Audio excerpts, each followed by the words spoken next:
Assalomu alaykum do'stlar. Ushbu filtrimizni 2025-yil 19-dekabr kuni Samarqand viloyati Tayloq tumani Yangibog' qishlog'i kim xonada? Sayfiyev Fazliddin akamizning xonadoniga o'rnatdik. Mana filtrimiz 7 bosqichda suvni maksimal darajada tozalab beradi va bizning filtrimizni boshqa filtrlardan ustun taraflari kirish va chiqish suvlarining tozalik darajasini ko'rsatib turadi. Vodoprovodingizda svit o'chib qolgan vaqtda, suv kelmay qolgan holatda o'zini o'zi apparat o'chiradi. Full zaxira baki to'lgandan keyin o'chiradi. Apparatni flash o'zini o'zi yuvib turadi va work toza suv chiqarayotganini bildiradi. Polipropilen PPC filtrini to'lganini bildiradi. STO, STO filtrlarini to'lganini bildiradi.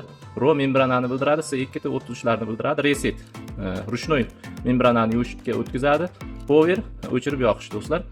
Demak, filtrimiz suvni qanchalik darajada tozalab berayotganini hozir Fazliddin akamizning xonadonidagi suv bilan solishtirib ko'ramiz. Bu yerda обычный vodoprovodmi, yer kranmi?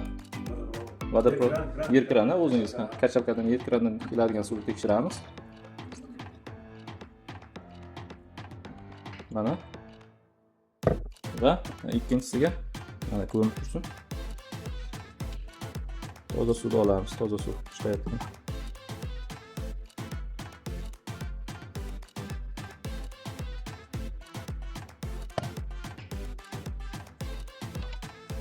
Mana bu TDS uskunamiz.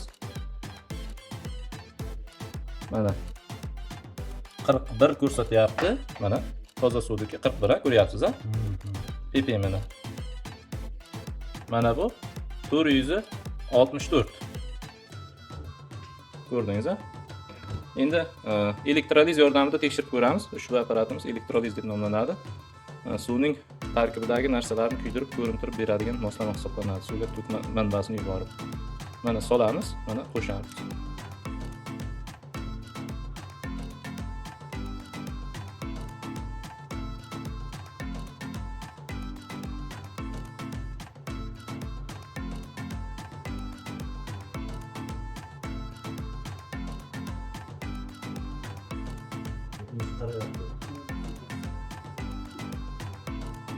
Uskunani bu tarafi ishlamayotgan degan narsa bo'lmasligi uchun men bu tarafni ham qo'yib ko'rsatishim mumkin.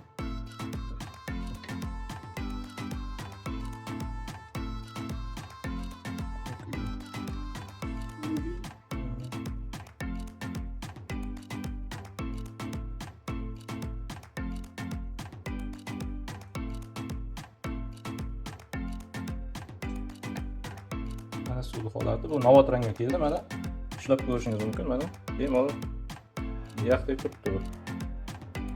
Yo'qsiz, qiyos. Bu Ha, u narxi vodoprovodnimi? ha, reaksiyaga kirishib qaynab ketdi suv mana. Ham qaynadi, ham qap-qora bo'lib qoladi. Shunday ha.